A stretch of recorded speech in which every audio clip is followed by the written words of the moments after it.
Welcome to Spiritual Truths with your host, Kerry Marie. Today, I'm delighted to have with me Rhys Wynne Davies, who's a psychic medium and a spirit artist. Rhys will be talking to you about his journey as a medium and how he developed also into a psychic artist.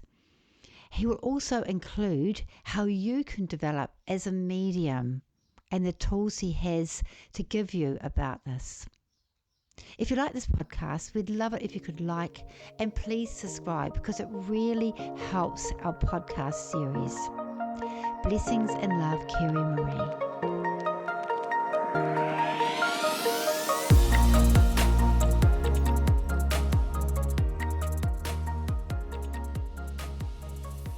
Welcome, Rhys. Hi, it's so good to see you. Thanks for coming along today. Thank you so much for having me. You're very welcome. And I saw you demonstrate, because you're a psychic medium, I saw you demonstrate at the Milford Church, which is quite local to me. So I've demonstrated at that church and I came along to see you, which is really neat. Yeah. Yeah, it was great to see you there. Yeah. And as soon as, because you do psychic art as well, and spirit portraits. So when I saw you demonstrating, I thought when you started talking, actually you were talking, I think you're doing about the principles of spiritualism, which is interesting, what you're talking about personal responsibility, I think, which Charlie Seaman has done a whole podcast on the, on great. principles, which will come out before your one. Yeah. And I said to my friend, I really wanted to do a podcast with Rhys, but I thought I'll just see what happens. And lo and behold, I got 2 links and I felt really, I held myself back because I don't want to, I call them body snatchers. Yeah. So as a medium, sometimes people are so desperate to have their loved one that they'll put their hand up. Yeah. And it wasn't actually for them. Yes. And I don't know if you find this, when that happens, if you go to the wrong person, their energy can drop. Yes, that's true. It doesn't work. Yeah. Or their spirit will jump in and take over. Yeah. 2 things can happen. Yeah. So I was very mindful. I didn't want to be a body snatcher. So I think the first person that you brought through was my dad, actually, because at the end of his life, he owned a farm. And then the second one you brought through, no one took it. And I didn't want to be, it's me. So it was really interesting for me being a recipient, because when you're demonstrating as a medium, it's quite nerve-wracking. Yes. Well, you don't know what's going to come out of your mouth, and you hope and pray that someone can take it. Yes, it's my husband's, it's one of the bravest things to do. Yeah. Because you haven't got a script or anything. You don't know what's going to happen. It's no rehearsal for it. Yeah, absolutely. And you want to do a good job. You don't want to disappoint other people. So, but I didn't want to be the person putting my hand up. And I thought, that's what it's like for recipients. They must feel like that. The confusing thing for me is, I find confusing, is I have an awful lot of people that have passed away. And the other thing that's really interesting for you as a medium, and for me as a medium, is that there is similarities. So what happened with the second link was you started drawing a picture, and I just straight away thought of my eldest brother, because it looked like my eldest brother. And then I thought, that's interesting. Look, it's my brother Brendan. And then you described somebody who was in education, which he was in education. So my brother was in education. He was a teacher and he left teaching, but he ended up writing NCA papers. He's a very clever man, very intelligent, and he's very intelligent. So, and then it wasn't working. It was like, and then he went on about these medals and the war and that sort of thing. And then, because I know my father had some medals, I thought maybe because you got my father before. I was trying really hard to make it work. And then he said something about wanting to travel, and he didn't get there. Now, what had happened before my brother passed was he went overseas and came back. So I thought, he did travel. Then he passed not long after that. I thought, I was trying, and then I clicked. It was my father-in-law. Now, the similarities, they both come from Wellington. Yeah. And my father-in-law was a teacher for many, many years. Yeah. And then he became a psychologist, and he got an Order of Merit, I think, from the Queen for helping for the AHC. He worked for the AHC, and he did psychology. So he got a Order of Merit for the work that he did, and he was also in the war. But he was so proud of these medals. And the other thing I remember you saying, which didn't correspond with my brother, was there's a name over my name's on the door. My name's on the door, which is our business calendar. Is Calendar Group. It's like my husband and I own three businesses, an electrical company.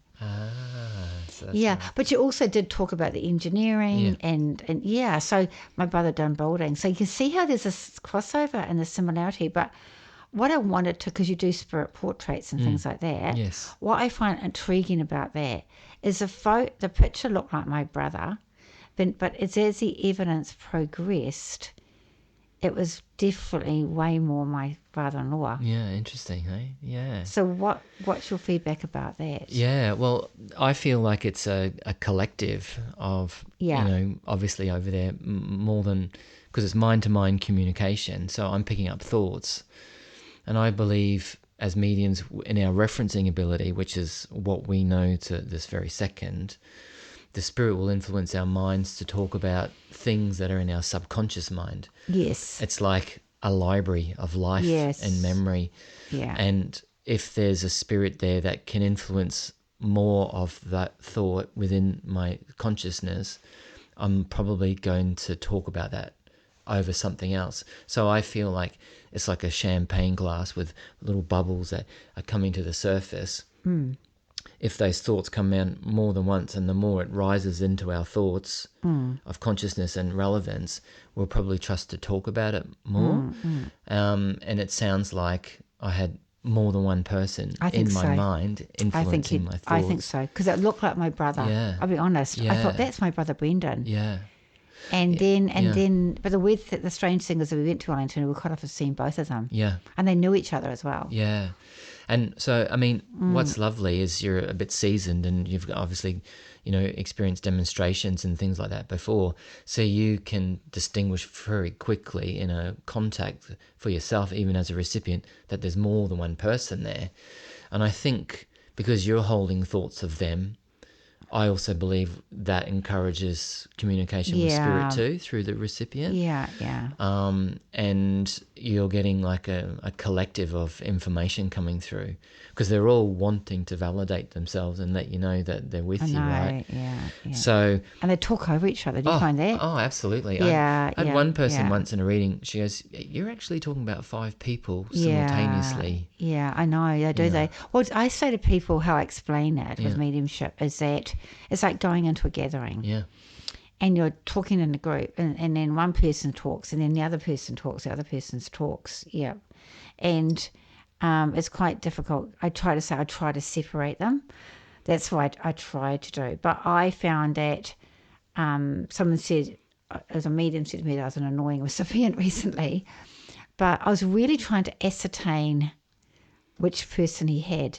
Yeah, I was trying to say, because sometimes there is one particular one that wants to come through and voice themselves. Yes. And they just need that thing that's going to clinch it, isn't there? Yeah. And for sure. me, it was, I clicked suddenly. Yeah. So I think they both wanted to come through. Oh, absolutely. I've had 3 Johns in spirit altogether. Yeah. Oh, really? I've had 3 husbands for a woman oh my in goodness. the audience. I've had that. I've had, not in the audience, but in a private setting, I've had 3 husbands or 3 dads or 2 dads. Yeah. Yeah. And they're really interesting because sometimes they've all got mustaches and they're all around mid-70 and they're all funny, smoked and you are pushing for that evidential piece that makes a person really go, oh, now I know who that. Really stand out. But it could be other people trying to push in. Yeah. And do you think sometimes, I think I witnessed this when I was watching you, is that with your first link, I think you had someone, but someone else really wanted that, and that her partner took over. Do you think that could have happened? Oh, I think because I watched it change. Yeah, absolutely. I think there's definitely moments when it happens. Yeah, but it's also it was lovely at the end. Yeah, but I noticed that. Yeah, it started one way and Yeah. then went a different way. Yeah. And I feel he took over. Yeah, yeah. Well, Yeah, it's yeah, probably the same kind of yeah, synergy where, because it's a consciousness of thought and it's mind-to-mind communication and it's all telepathy, we have to latch on to a thought that's very tangible and very loose. And it's a thought. And the thought can either be about them, yeah. someone else they're with, I know, or the thoughts are for the recipient. I And know. this is where our role gets really complicated because we Yeah, have to interpret that. And of course, the recipient does too. And a lot of, I mean, I'm sure you found a lot of people go slapping each other and go, yes, you know who's talking about. Or, yes, yeah, you were yes, there when that happened. And they have yeah, these moments of self-doubt. And, but what I love is when people go away and come back to me later and send me emails and, at the yeah. time I wasn't thinking of this or that or knowing, Absolutely. but it's now this Yeah, person, like you've just said. yeah. You know. And I like that word about referencing. Mm, I was on Sense and Murder and it's come out on TV again. And it was like really cool watching it again yeah, because it was like 6 years ago and yeah, I'm looking at it differently and I felt more connected to the spirit yeah, than I did at the time I did it. yeah, sure. But I watched it was Karen Anderson and she kept one thing I really liked that she said was she kept on saying they are referencing. And I think it's true that word referencing because that's they are referencing. Have you mentioned that? Yeah, yeah. It's really Yeah, important yeah, for me anyway, because coming from the Arthur Findlay College and being trained there a yeah. lot and doing the teacher training program, it is about trying to be as evidential as possible. Yes, yes. And I think where a lot of our challenges are as mediums in demonstrating is that, particularly in an open setting, you're inviting everybody from the public to come. And there'll be some Yes. people who are skeptic, there'll be some Yeah. people who are really open-minded, there've been people who've haven't come before, first time. And there's also this understanding of the mechanics of how it works and do they know how it all works for us and what we're trying to do and vice versa. And then there's this whole understanding that if, there's going to be a great need for a spirit to come through, but we also have a lot in common with each other. Yeah. I'll never forget in Canada, I had one lady that came up to me and she said, well, everyone's got a John, haven't they? And someone that's from Manchester who liked Manchester United Right. had a number 10 Manchester United t-shirt. Love fish and chips and vinegar. Don't you hate that? Paper bag. I can't. I always when people say that to me, it's so like, oh, thanks a lot. I've worked so hard to get this information, and Yeah. everybody's got someone like that. It's very Yeah. cynical, isn't it? Well, but in some way, this is where we have to become more evidential, and that's why some people really need that one piece of Yeah, evidence they that do. makes them walk away thinking, well, how did they know that? Maybe we don't die, so that's... But you I'm can't always force searching it. for that, But yeah, something that Charlie Simmons said actually. He said, "Don't search, receive, allow." yeah. I think when you search, you don't get it. Absolutely. You Yeah. I just give up searching now. I Yeah. just allow. Yeah. I allow, and I also say the recipient as well. It's like the more open-minded, the better they are. Because if you come in with this, I have to have, there's butterflies that are appearing, or feathers are a sign from my mother, or my mum had this nickname, or my dad had this nickname.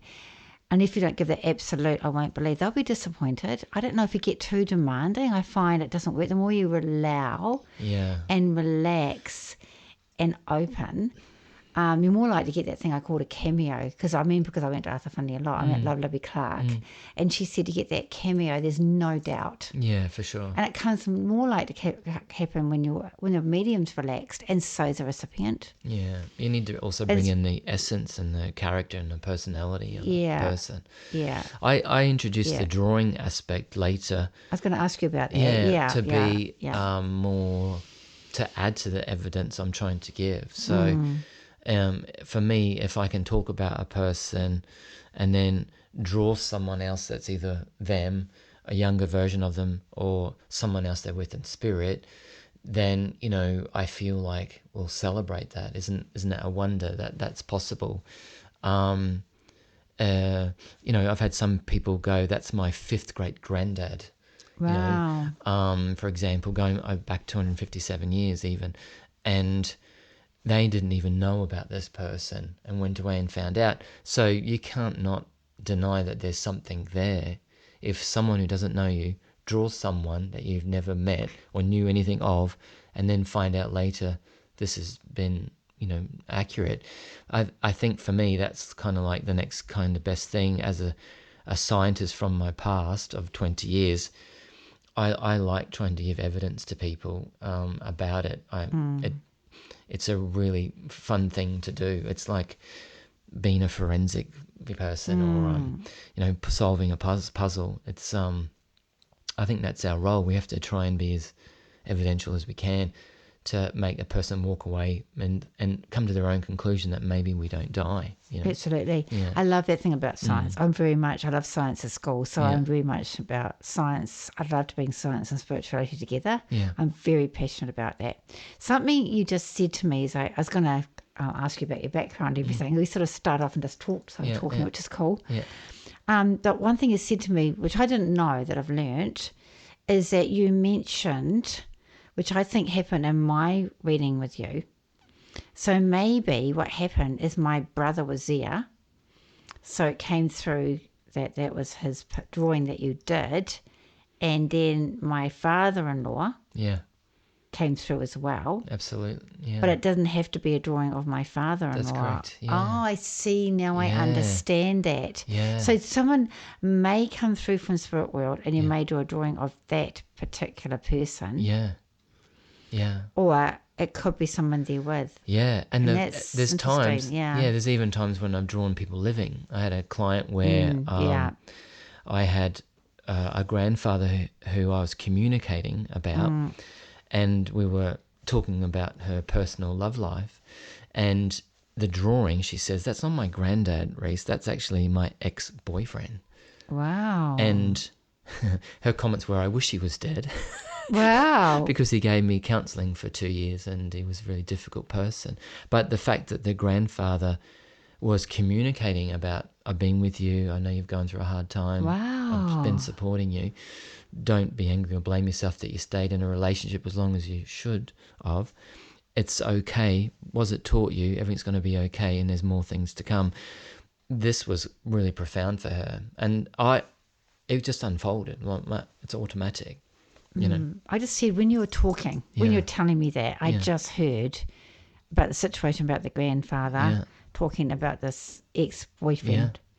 He just said it's all about, I shouldn't say I'm talking to him, but I heard the words, it's all about love. Yeah.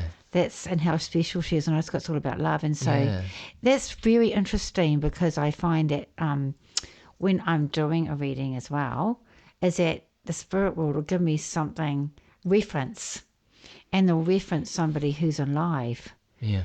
And people say to me, but they didn't know that person. Yeah. But they do now, and they know that they're bringing it up because it's important for some reason. Absolutely. Yeah. And for me as a medium, post-life evidence is so important. So what the spirit sees for a person since they've died, because I feel where we kind of fall down a little bit in our craft is we might go more psychic and say, have you got thoughts of going on a cruise, during a reading? You're thinking about getting a new car. I think it's important that if a spirit can say that, in your dad in the spirit world's telling me you were looking at buying a new car. It's not me, it's your dad. That would make a person feel, hang on a minute, how did he know that? Absolutely. So since he's died, he knows that. Maybe he's watching over me then because he knows. And it's a white car and it's a Toyota Land Cruiser and he knows this. Oh my goodness. And he's with me. And I think that's where we can really give support to people grieving, It's wonderful. There's that happens to me a lot. And there's one particular lady that came to me a lot. And I didn't mind. I knew she needed me. It was just part of her process and she just gradually pulled away. Yeah. And she still comes, but not as regularly. And her husband came through giving us evidence. She was very scientific. She was tough. It was good though. And she just said, that's you're the real deal, which is great. And then all the time he talks about everything she's up to. Like she's going to Hamilton, or she's going to see the horses this weekend, or she's having toast at night. It was the latest thing. because you never used to, and things like that. Or what's this about the raspberries? Yeah. And she was buying raspberries every night as a treat. And it's just these really, and she just said it's those little things. Isn't that beautiful? Yeah, well, they're the Yeah. things I think that should be in the reading or in a demonstration, because it's that, Gordon Higgins had said some famous words. I don't know if you I love Gordon but Higginson. yeah, I love him. To Yeah. me, in my mediumship, he's someone I like to try and use as a benchmark. Yes. You aspire to Wonderful him. pioneer. Yeah. He said, our role isn't to save everyone in the demonstration. Our role is to connect to one person and say something that's so profound they walk away with their coming to their own conclusion that maybe we don't die. So that's always stuck with me. And I feel like if I can help one person on a deeper level get to that, then I've done my job on the night. But if I get more than that, obviously I'd be really happy too. But I'm out there to change the life of one person. Don't you think also, like when you said that to me about changing the life of one person, because I think that's the thing is we want to help everyone, Yeah, of course. but it also has a ripple effect, Yeah. because this particular lady I was telling you about, she's told so many other people. I bumped into somebody the other day and she's told so many people. So it actually helping that one person Yeah. properly has this ripple effect onto others. I did this drawing for a client, and she was like, oh, I don't know who that is. I don't know who that is. And I said, well, this lady connects to your mum. She's on your mother's side of the family. It feels like a grandma. And she's like, I never knew her. I didn't know anything about her. Anyway, I got a lot of no's in that session. I'm thinking, oh, maybe she won't be happy with that, And then I get an email a couple of days later. This mother is my mother's stepmother. Oh, wow. And they were separated, and you were talking about letters and things. She's got these letters. I didn't even know, but I have her middle name as my name. Wow. And you've drawn her. How special. And she took that to her mum, and her mum came for a session after that and couldn't believe it. And so this is where, especially with the drawing aspect, it's so wonderful. You have to be very vulnerable and trust that something's coming out on paper. And even in the beginning, if someone's not sure about it, I always say, listen, go away with at least, there's got to be at least one of these drawings that connects. But if not, go away, talk to other family, talk to relatives, look through old photos. There has to be something there. And if not, come back to me. I'm not going to charge you for drawings if you can't place them, And, so far it's been really successful. But people have to have an open mind. I think sometimes people come to a session and they go, I really want my dad. Can you draw my dad? Yeah, and I end up drawing their fifth great grandfather. I know. But you can't help what comes through. But I always say, maybe spirit, because this has happened to me. I don't know if it's happened to you. Mediumship has introduced me to two people who I never physically had life with. Wow. I had a medium say, I've got this person for you. They were all about this and that and things that have happened and whatever. And I was like, no, you're not with me. And then I've gone away and rung family, and it's come through to be true. And since I've learnt about them and known about them and believe that they're incredible people who did amazing things in their life and in their time, because I've got that knowledge of them now, they've come through more than once to tell me I'm a good lad. And I never physically knew them. And one is a fifth great granddad, and another one's a great great uncle. Wow. One had lost his leg in the war, and he spent a whole year when the war had ended finding bodies and things in the battlefields of both enemy and the Allied forces with one leg. Wow. And instead of going back home to celebrate, he stayed and, looking for his friends and colleagues that he lost in the war, And to me, he's a hero. And I was just like the hero, isn't he? I never knew the guy. Yeah, one of the things I was getting when you were talking, I heard Spirit talk to me, and they said to me, you're talking about the drawings might not be for that person. Someone just came in strongly and said to me, we're all connected. Yeah, that's true. That's what I heard. Yeah. And you remind me of Karen Baker. I did a lot of readings for her when I went away from mediumship and came back into it. And I got so many spirits, about 50 spirits or more. I was sort of practicing on her, and she would go back to her family, and they all made sense. Yeah, wow. Yeah, but she never knew about them. She wouldn't ask. And really lovely. It was great. She did the research, which gave me confidence. So I had a vision when you're talking to me as well. I'm going to ask you that question about that is, I've got to get onto your background. Yeah. The vision I got when you were talking was a dog. And do you ever get spirit animals? Yeah, it's a great question. Yes. Yeah. Yeah. I've sometimes surprised myself even when a person's just come and said, I don't want to hear from a person, I just want to hear from an animal. And when I just surrendered and trusted, the whole communication took place. I often get animals with a person more so than an independent animal on its own. So I might connect to a grandfather and then all of a sudden say, well, there's this beautiful Maltese that's just there. It's a girl. Oh, it's 11 years old, you know. Yeah. And then all of a sudden the animal communication starts to come in. But it's been something that I've just naturally allowed to, if it happens, it comes, but I don't go out of my way to say that's all I specifically do. Oh no, I love animal I love animal communication. It's pretty incredible, animal communication. Oh, it is when it comes together. It's amazing. They can communicate they can communicate sometimes better from the spirit than I do when they're alive. Yeah, I find that. I often question too if the animal's there and the person's there.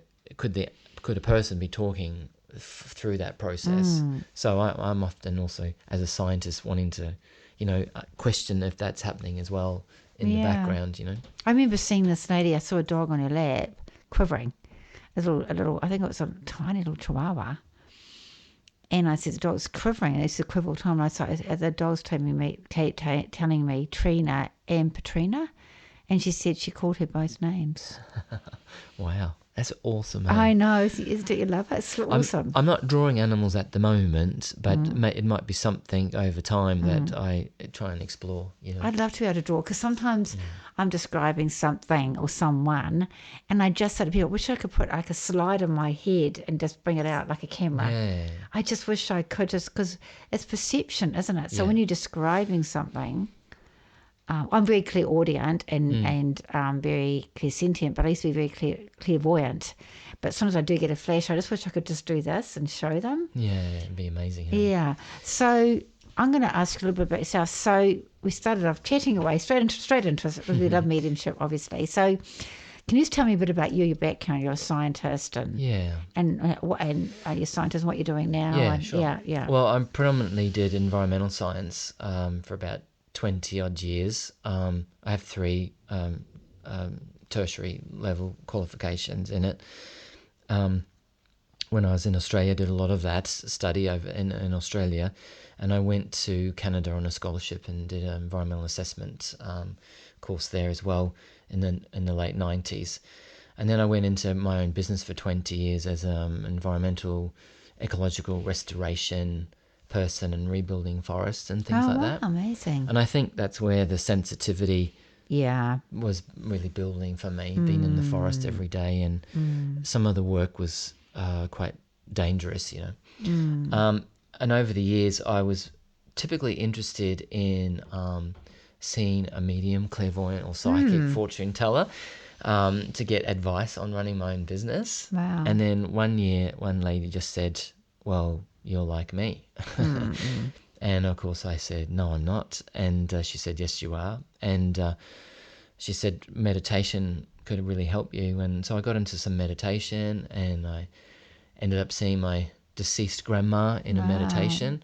And she told me about a school in the UK, the Arthur Findlay College. Wow. And I was very moved by it, because I could clearly see her in my third eye. I could hear a voice in my mind, and I went, what's happening with this? It feels real. And she told me about the school. I went and Googled it. It was real.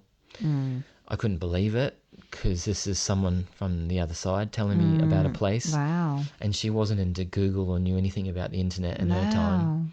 And because she told me, I felt like I had to go. So I just said to all my family and friends and whatnot, I'm going to England to do horticulture for a week. And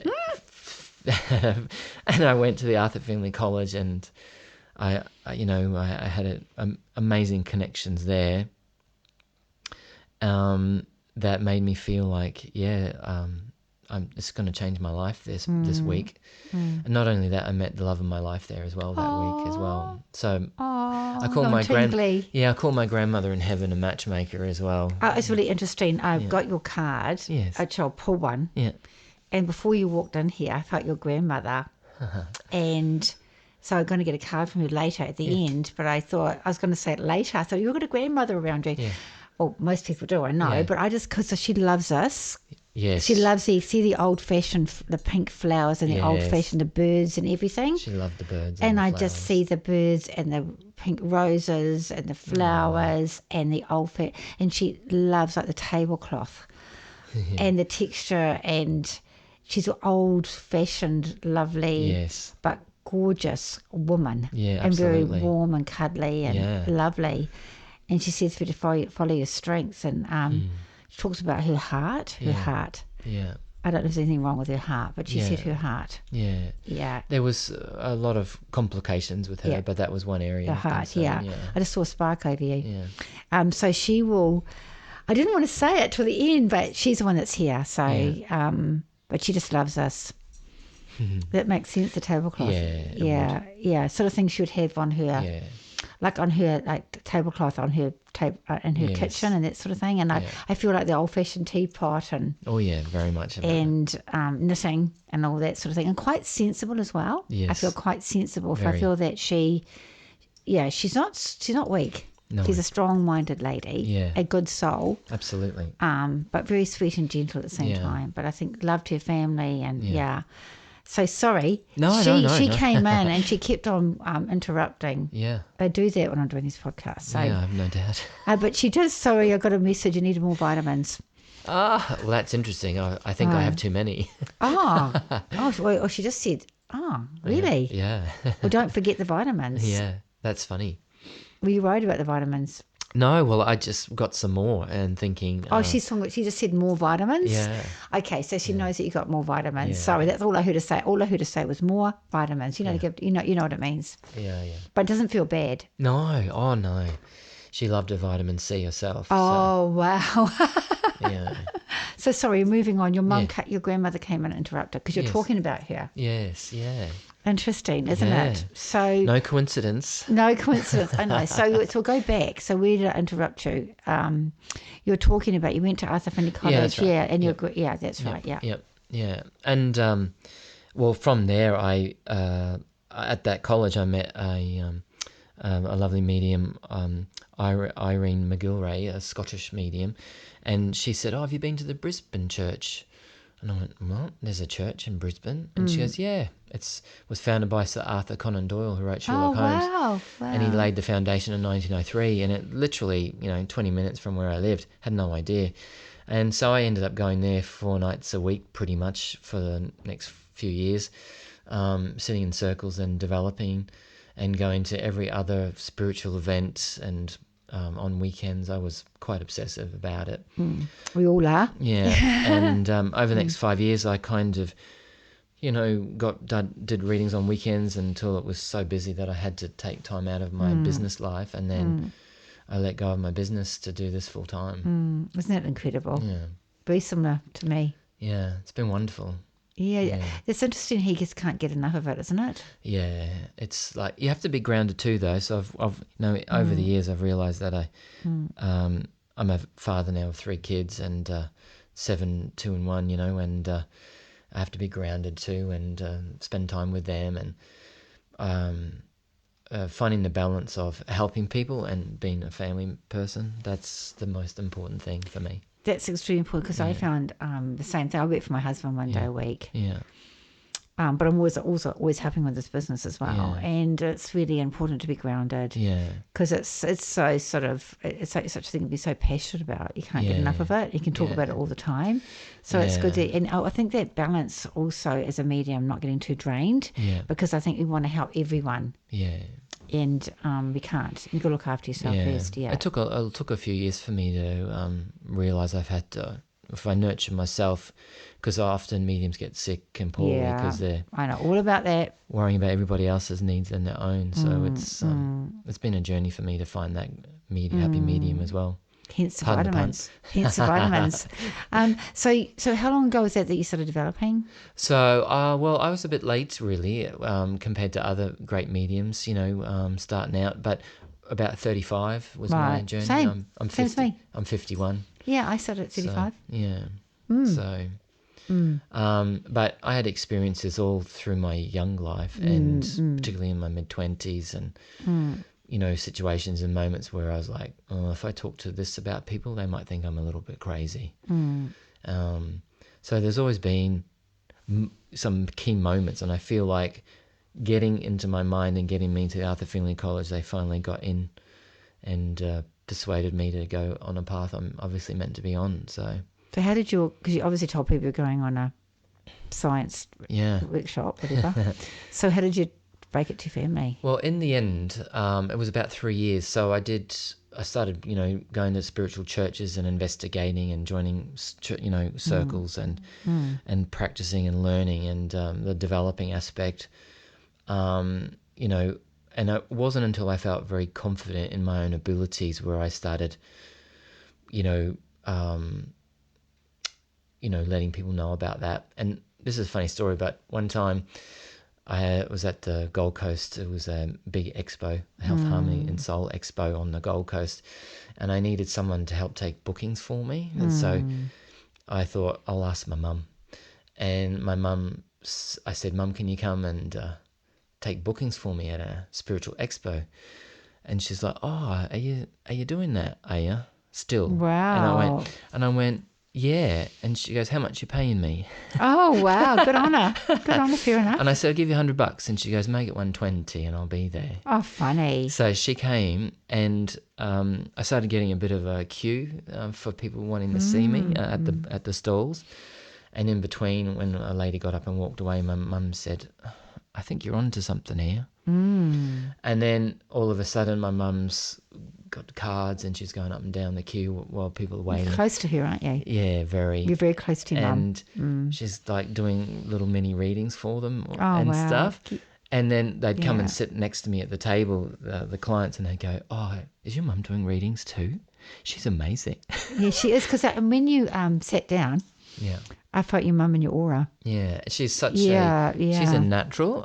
Is she? Yeah. Yeah, she's been basically there for people her whole life, and she's the matriarch in the family, but also the problem solver and counsellor, and people would often ring from far and wide and overseas in our families to get her advice. And so really she's, with focused attention awareness, she's connecting to a higher self and connecting to people, isn't she?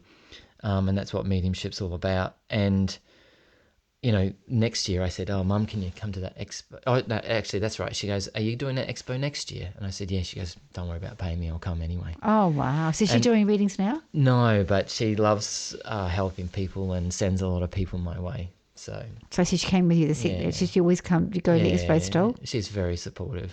Yeah. So she's part of your... Yeah, she helps a lot. And if I'm in the Gold Coast area, she's lets me do readings from her home and everything. So. Oh, what a good lady. Yeah, so when you walked in, I thought, oh, your mum, I can feel your mum. Yeah. Yeah. But it's the same, even other family, after a few years, when they've seen me have some success with it, they're thinking, well, obviously something's working for him and there's got to be something there. But I would encourage anybody who's doing this, if you're coming out to do it, don't tell all your friends and family straight away, because they'll always be your toughest critics as well. And if you're not ready for that, it can, stop you. It can prevent you. It can make you doubt yourself and put extra self-doubts and, in your mind. You're far better to keep it to yourself for a while, get some runs on the board, and when you feel ready to respond to people's ridicule or skepticism or anger or frustration, then you'll be better equipped. So it was about 3 years for me before I came out with bat swinging. Well, I did a podcast about coming out of the closet, because I've still got a very strict Catholic family. Yeah, but somebody would encourage me to own it, and I'm sure they're not into what I do at all. We never discuss it. I think a couple of them watch me on Sense Murder. It's something you don't talk about really. But I just heard someone say they're so proud of you. It's nice. So But then I just owned it, and it's quite interesting when I owned it, Yeah. how no one really said anything to me. Yeah. It's interesting, isn't it? Yeah. But I had to wait for my mum to pass Yeah. Yeah. because she was such strict Catholic, and then I came out. Yeah.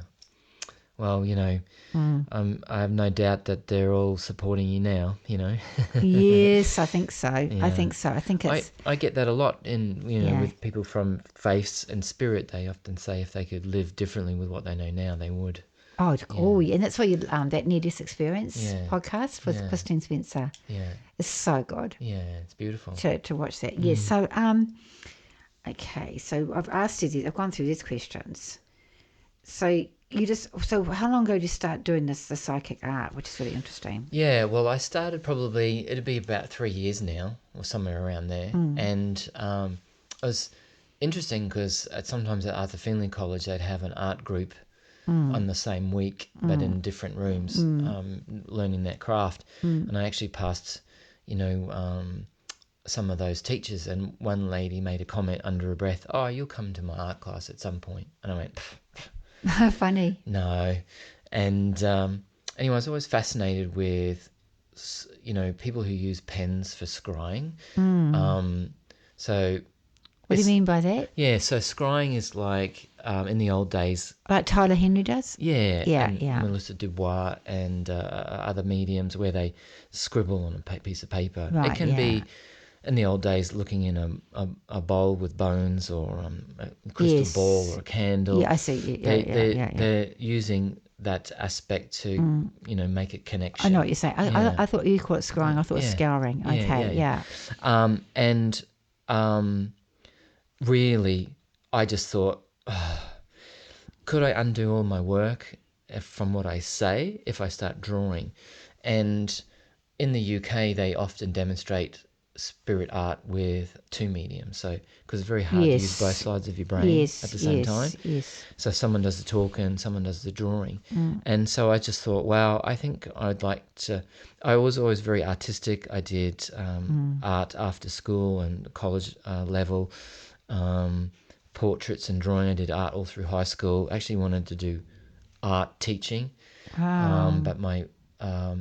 But before my interview for university, some of my art got destroyed, and I didn't have enough pieces for my entry level. And so I parked that for a long, long time. And then, anyway, I kept coming around. I wanted to do this maybe 10 years ago, and I had so much fear around what if I undo everything I say in the process. And so I got to a point where I just thought, I'm going to give it a go. I watched a YouTube video on how to do portraits, 10-minute video, and then I just started practicing. And then when I was doing my readings, I just thought, listen, I'm not charging you any extra. I'm just going to... Right, okay. I'm going to just do this as an value added, thing, and started drawing. And at first, they look like White Walkers from Game of Thrones, and and their proportions in their face, but you could see something there. Something, yeah. Yeah, and so I just thought, well, I'm going to keep developing this, and I tried with different mediums like charcoal, crayon, and pencil, and in the end, lead pencil seemed to stick with me the best. And I've just been, religiously doing that now, and it's paying off. So you do it. So you do the drawing as you're doing the reading. Do you do a drawing for every reading that you do? Well, I have two options. You can have one without, and it's cheaper. Right. And then you can have one with drawings. Okay. Sometimes it depends on the energy. I typically do 2 drawings in an hour. Right. While I'm talking at the same time. Okay. But I've done up to 3 or 4 sometimes energetically. It just depends. That would be really helpful, because sometimes I find... I did a reading for a friend recently, and I didn't want to look at the expressions on her face, and I quite often find that looking away from the recipient's quite good as well, because they can put you off with their facial expressions. Yeah. And you go into psychic rather than mediumship. Yeah. Yeah, well, that's where you have to kind of be careful that you're not too engaging with the client and, getting information from their aura. Oh, you can easily. Yeah. And so I find with the drawing anyway, this is where I say to people, I don't know what's going to come out. Could be someone living. Could be someone who's passed, younger or older version.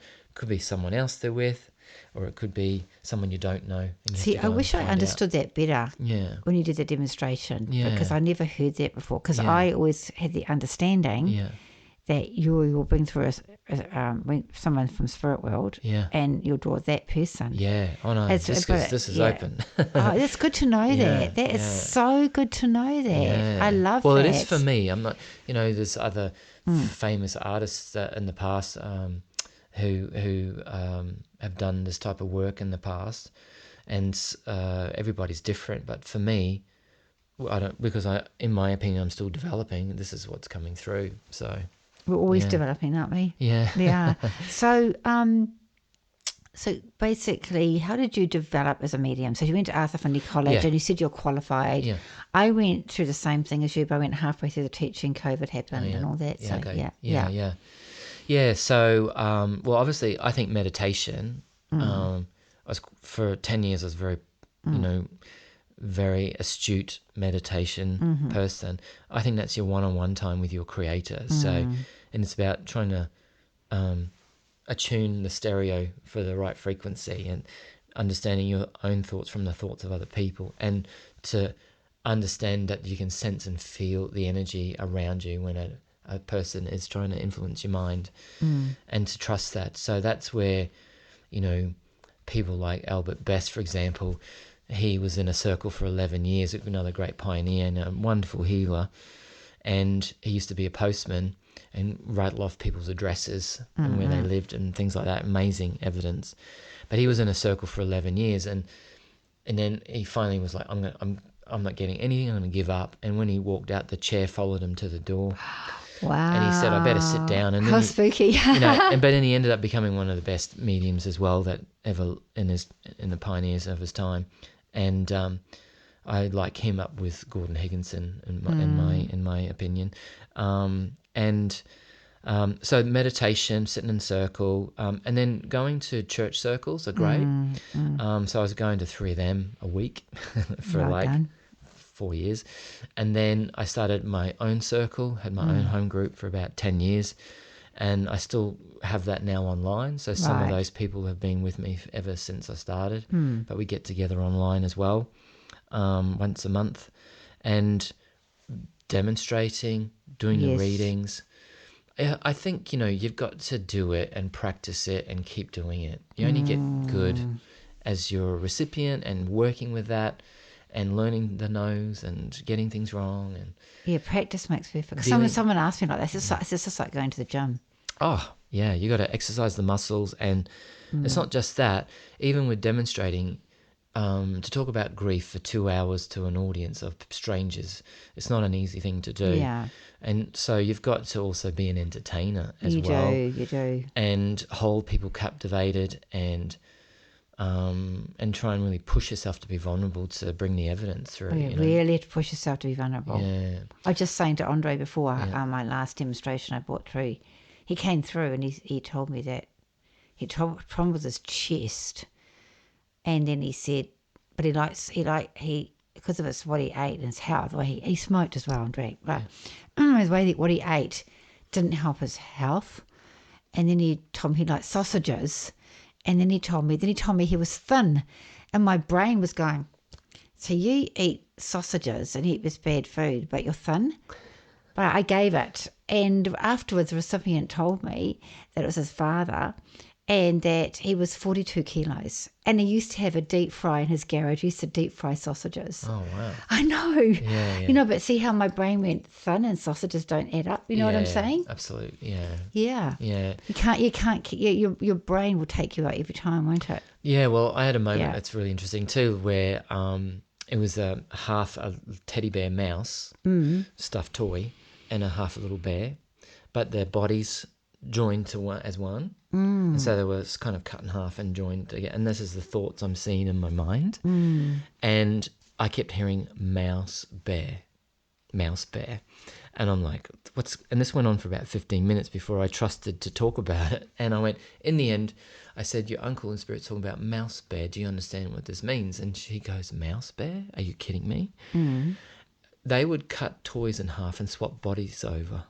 And then You're hit them joking. around the house with tennis rackets. Wow, strange. I mean, in your logical mind, you just wouldn't think that was No. what someone would do, No. or people in family would do.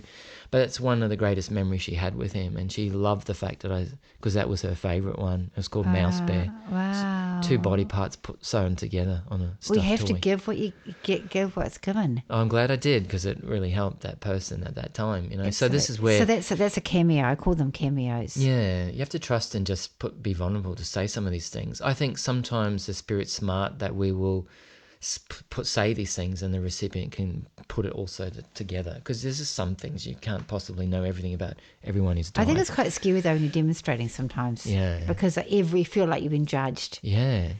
Well, what do they say? 90% of people fear public speaking more than dying. Yes. And yet we've got to go up there and have no script. I know. And talk about people who have died and hope that someone can understand who it is. It's... Yeah.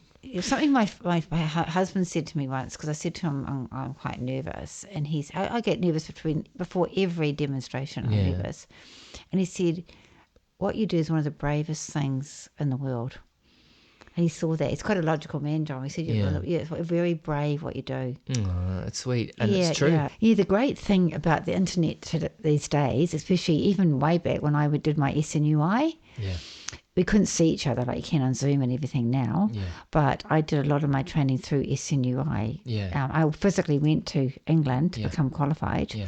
But I did a lot of my, when you do PASS, you must have done PASS to get, it's a bit like doing an apprenticeship in a way. Yeah. You got to get so many under your belt. Yeah. And you can actually, I would demonstrate at the church that was signed up, but also over the internet. It's great, isn't it? That tool's there. Oh, absolutely. And it's a safe space too, because you can do it from your own home or in private. Because a lot of this journey, like it was for me, is you have to keep it to yourself for a while, you know.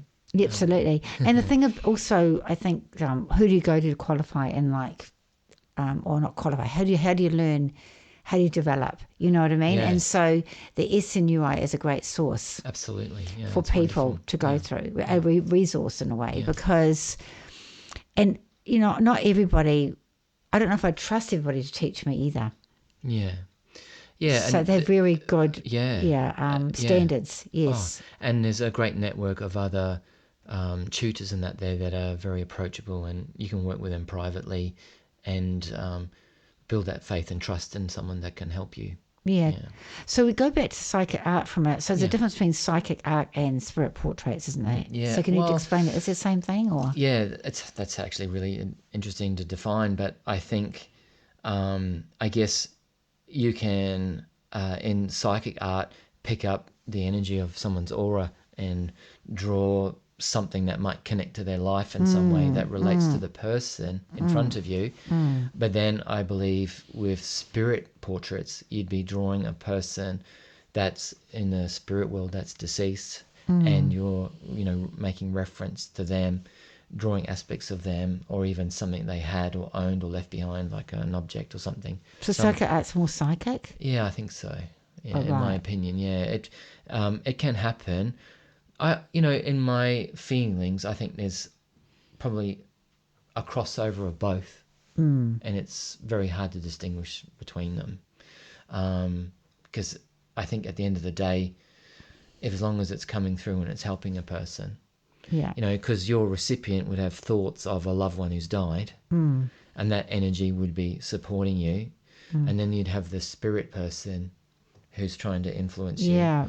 So I think it's a two-way street, in my opinion, working from both angles, and the influence of the energy.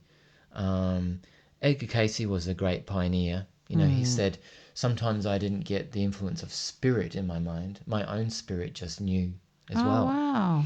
And he's a really interesting man and a pioneer, the Sleeping Prophet, very devoted Christian, read the Bible every year, taught Bible school, and yet he's probably the most studied medium of all time. He's got 40,500 recorded sessions with clients where he's gone into an altered state and, you know, talked about their health and well-being and being mind-blowingly accurate.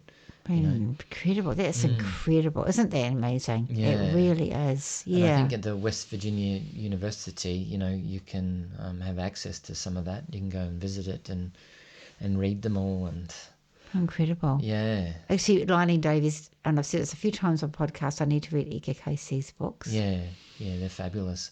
And he's wonderful for like meditation work. And there's great, physicists today like Stephen Schwartz and Russell Targ. They're on TED Talks and things like that. They are into extrasensory perception and remote viewing. They've helped the CIA and people like that and elite forces relocate missing people and even draw on a map 100% accurate location where a missing person was by just shifting your focus to the needs of someone else. I love remote viewing. I've done some. Oh, yeah. Well, they're fabulous. I've had two with Sensing Murder. Oh, and they got all that from Edgar Cayce. Yeah, I love remote viewing. Pam Conrado. Oh, yeah. She teaches. Have you heard of Pam Conrado? Yeah, she's helped with missing people. I studied through her for a while. Oh, wow. Yeah. Yeah, fantastic. but I love remote viewing. I love remote viewing. Yeah. Because when I went to Arthur Fundy College, this lady in a demonstration I brought her father through. It was really cool because we had all these things, names of jewelry and name, and it was her father. We'd pull the card over. She only had one person she knew that had died. And when I sat in front of her, she didn't know anybody that I was bringing through. And Libby Clark said, go to her house. And I did. And my consciousness went to her home in Australia. And I said, your half is half a house. And it was. And I described every room. And I went to a kitchen which had a bay view window. And then I went up the stairs. And then I saw something ginger, fluffy thing on her bed. And that's her ginger cat. That's amazing. So I was in England. Yeah. And my consciousness went right to her house in Australia. Yeah. It's amazing, hey? It's amazing that and that's mediumship. Because as Libby Clark said to me, that's a form of mediumship. Yeah. So that came from Edgar Cayce. Yeah, he Wow. was, and those scientists today, Russell Targ invented the laser beam, but he also got a collective of people to forecast the stock exchange. And know in advance. Andre, you'd love that. And Stephen Schwartz worked with the CIA and elite forces and, special task forces to help find missing people and things like that. And they could just get someone in a room and connect to another person on the other side of the world, 100% accuracy, even draw the location they're in. Russell Targ has a great saying, the harder it is to find, the more it illuminates and things like that. And their books are really fabulous. Yeah, and these are scientists who are really, really interested in the altered dimension, the perception ability, the clairvoyant. They call it focused attention awareness.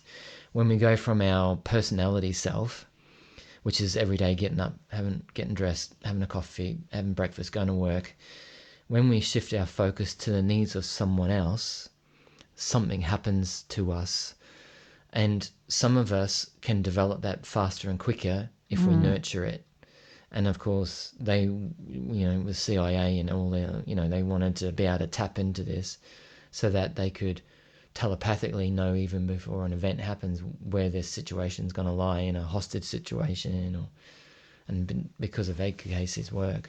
That's incredible. Yeah. I remember someone got hold of me because someone went missing, and what I got was him I picked up on where they were, but I picked up they were going to supermarkets buying lollies, sweets, and they were. Yeah. And because the police could track them with their credit cards, and they're buying small amounts at supermarkets. Yeah, right. And then all I heard from Spirit World was, you'll find her in a meadow somewhere. That's all I said, you'll find her in a meadow somewhere. And I text them, and I found her in Meadowbank. In a meadow somewhere. I would really, they have a remote viewing conference in Las Vegas. Yeah, that's something I'm really passionate about. I'd love to. Well, all their books and their... So what are their books again? Well, I can't remember off the top of my hand. There's a few. I've actually got one myself. But Russell Targ, if you go to his websites and that, and even online, you can get an app where you can practice. It's an app that he's created. Russell Targ. Targ. I'll write that down. And you can actually get on an app that he's got, and it scores you. And if you can get quite high scores, he'll get in contact with you, and he might want to work with you or other people in the future. Where is he located? Yeah, he's in America. Oh, wow. I'm going to do it. That's a great challenge. Yeah. I'd love to do that. So, this is Stephen Schwartz. So it's real passion about. You're quite open. You're very open, and you've got this real huge passion about bringing the spirituality and the science together. Yeah, well, I'm, a spiritualist too. I'm a member of the SNU, and I live by the principles, try to, as well. And if people are open to that, I can share some of that in my session with them as well. So about the scientific side. Yeah, but also the spiritual side, because it's Right, not I just see what you about mean. it's about people being their best version of themselves as well. Yeah, of course. Yeah, which is true. And you always change your life, can't you? Absolutely. Yeah. You're fascinating. You're absolutely fascinating. So talked about how do you believe that you help others? Well, I feel like I help people in a way where I'm all about wanting to be evidential. Yes. So I feel like I don't feel like it's my role to convince people that we survive death. I want to just naturally say things or draw things where people can go away and come to their own conclusion. Because people have to want to change their own belief system. I don't want to do that for them. And so I'd rather trust spirits and be the truth for them. That's my motto. And let the energy of that do its work, I love think that. everyone's on their own journey, and it's okay to make mistakes, but how do we feel, what we're going to do about it? And I always say to my clients, don't just take my word for it. Go and see at least 6 other mediums. Be your own scientist. If more than one person who doesn't know you says similar things or adds more to the story of your loved ones in spirit, well, there's got to be some truth in it, is there not? So I want to be a part of that cog in that wheel. So I say, take what I've said, go see other people, and if they add more to the story, then you've got your own proof, haven't you? I think, as someone like Sir Arthur Conan Doyle, one of his books, The Unfolding Universe, which is also a great read for anyone beginning in mediumship, he said, spiritualism as a religion is going to be a religion into the future, Right. because it's got science behind it. Yes. We're one of a few religions that tries to prove that we survive so-called death. Yes. And we try and give evidence of that through mediumship. And we are open to scientific investigation and studies. Yes, and working with other scientists from different disciplines about it all. And because there's a science aspect to it, our human nature is evolved over time to be scientific. We want to know everything about everything we know and more. And because of that, in the Unfolding Universe, he talks about how spiritualism as a religion will be a religion that goes into the future, because it's got a science-based background. Well, because it is a religion, a philosophy, and a science. And an art. Now. And an art. It isn't, because it is I always say that to be a medium is an art. Yeah. So do you feel anybody can be a medium? So I think everyone can learn to be a medium, but it's something that takes years to master. So my book, How to Talk to the Dead in 10 Easy Steps, is a journey that I took over my time becoming a medium.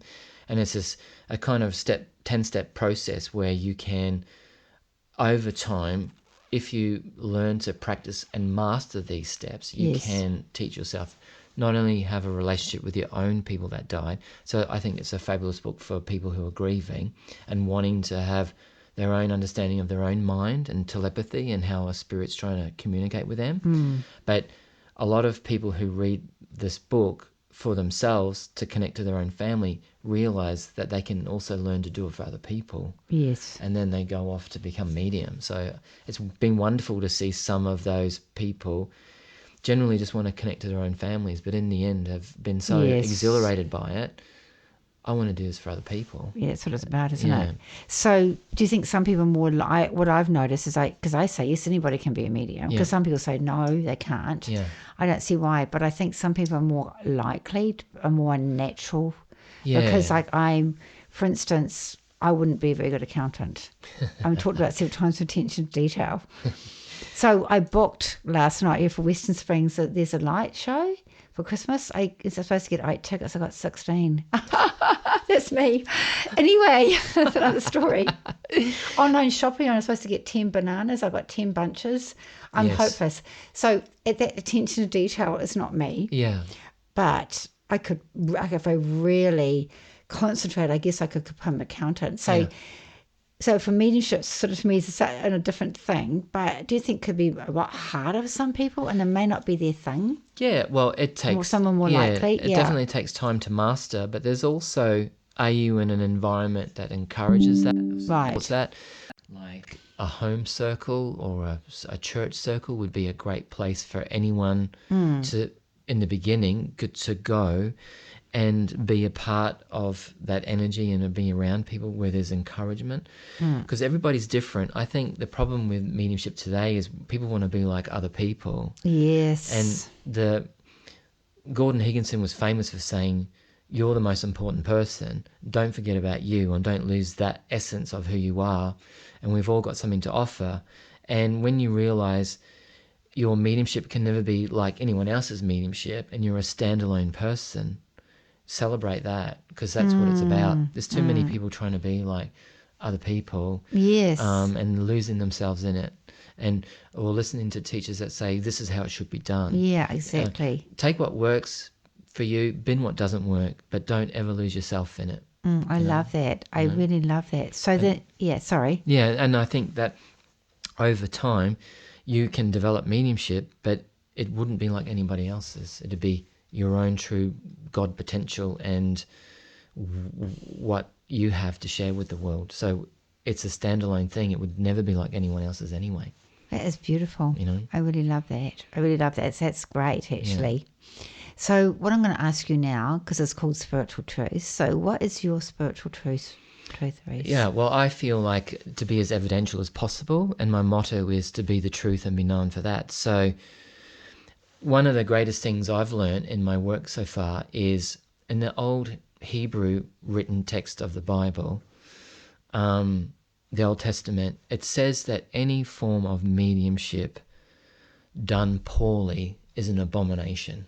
I agree. It doesn't say mediumship is an abomination. It says any type or form of mediumship being done is an abomination. So if you're going to do mediumship, do it properly or don't do it at all. Because it's about love, it's about respect, and it's trying to educate people that we survive so-called death. You can't get up and fluff it. You've got to do it right or not do it at all. So if you're going to do public work or demonstration, you have to be ready for that, because it's the window to the other side.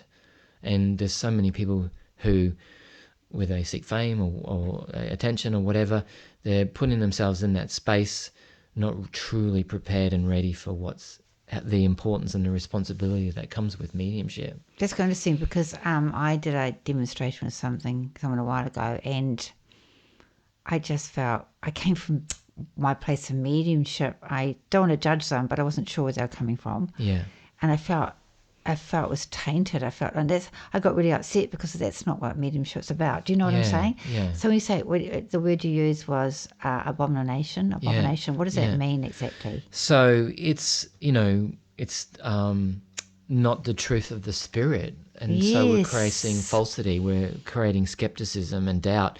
And it's, some people might go to this event or a public demonstration for the first time, and they might think, well, if that's what comes next, I don't want anything to do with it. Absolutely. So I'm going to walk away from this and never be open to a spiritual experience again. And that's, that's an abomination. I didn't realize that was in the Bible. Yeah. And so this is in Hebrew, right? In Hebrew. Yeah. And so I guess some of the, the Christian movement have maybe manipulated some of that to say that any mediumship is an abomination. I see. Yeah. But it doesn't say that. No. It says it's not done. Any form or type of it done poorly is an abomination. That's so interesting. Yeah. So it's right there, written a long time ago. Well, I agree, because I've almost felt it's such a weird thing. I've seen mediumship done poorly, and I witnessed it, or I've been amongst it, whatever, and I felt like hurt. Yeah. And I've actually, to be honest, I felt hurt for spirit. Yeah. Like really upset about it.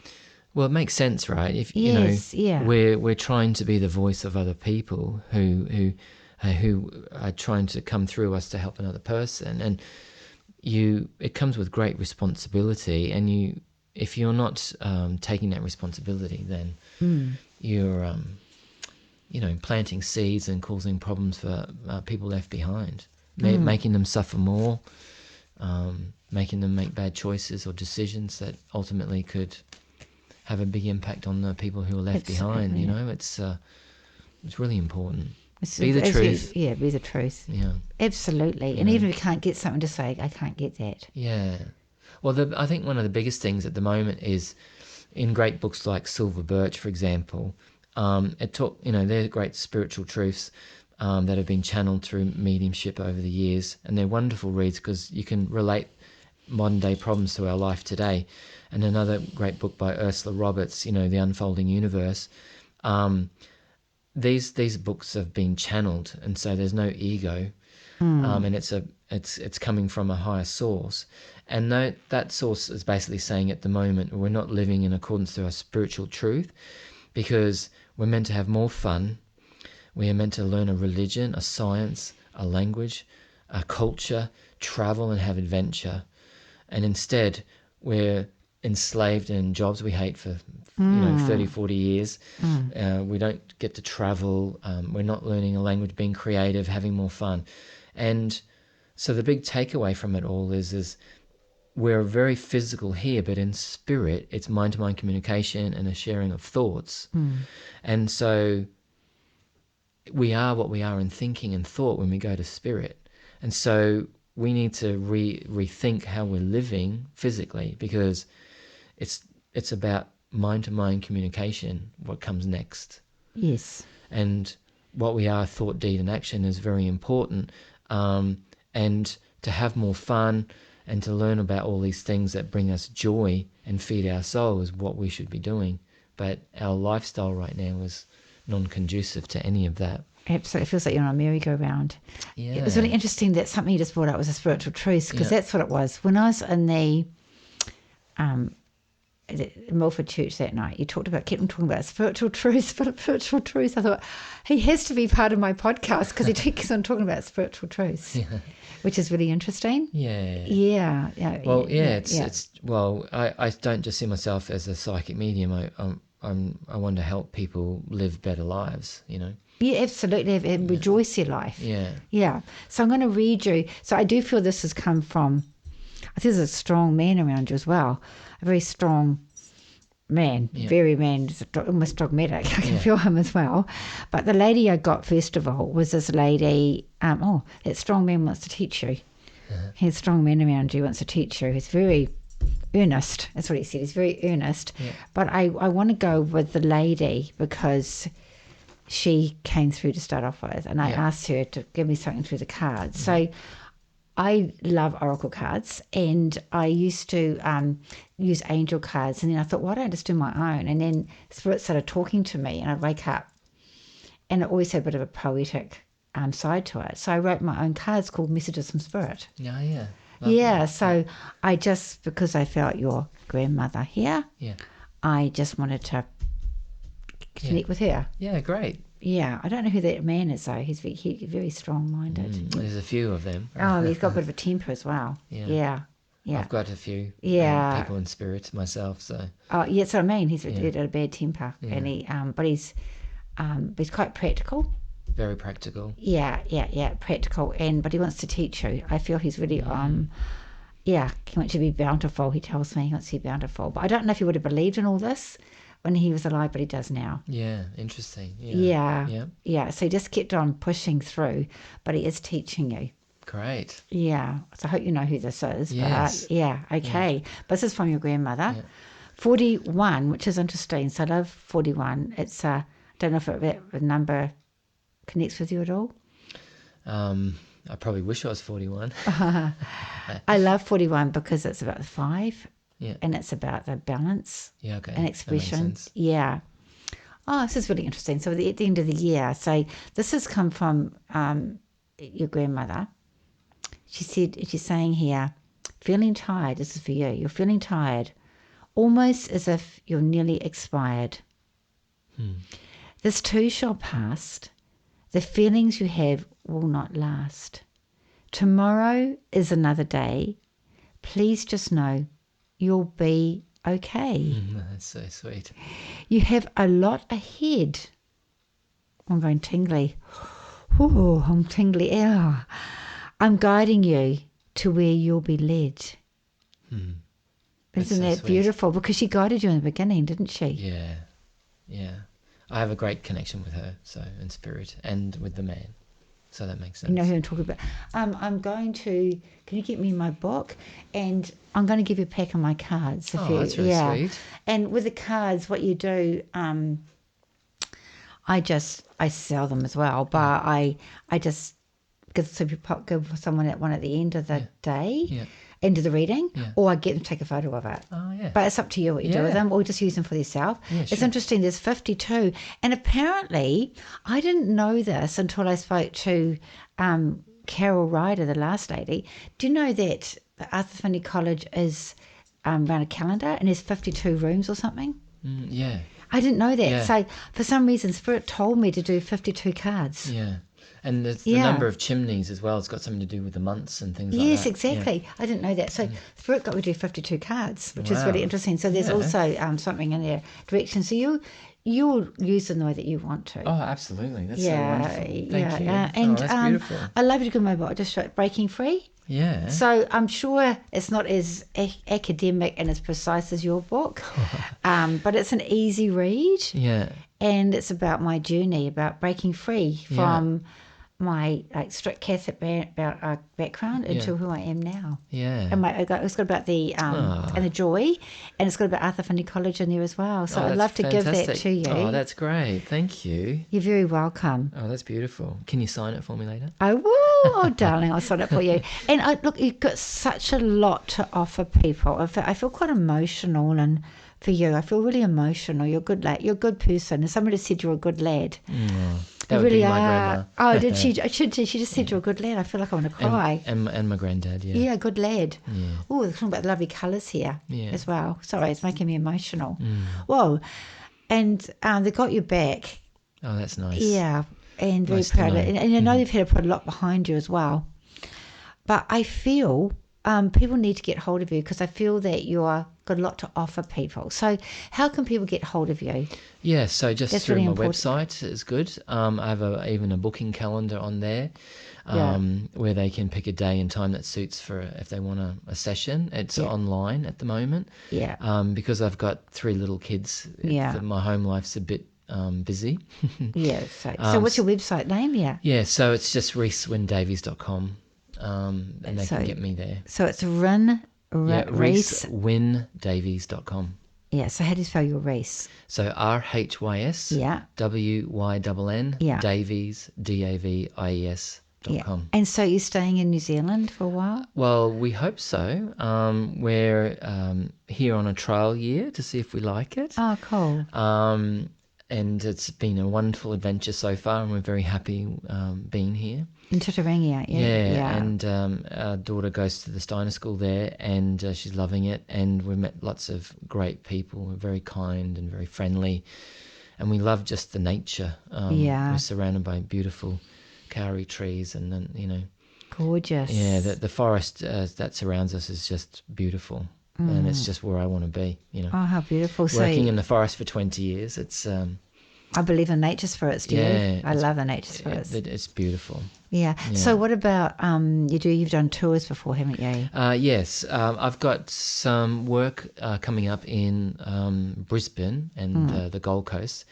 So on the 4th of January, I'm at the Wynnum Municipal Hall in Brisbane and doing a workshop there too on the Saturday. That's the 4th and the 5th.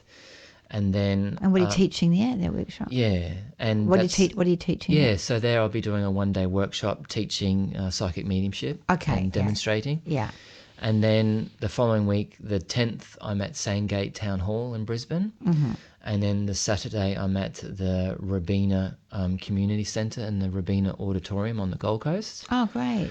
And then coming back to New Zealand, I'm in the Glenfield War Memorial Hall on, I think it's the 2nd of February, for a demonstration evening there. Oh, good for you. So coming back to Auckland again.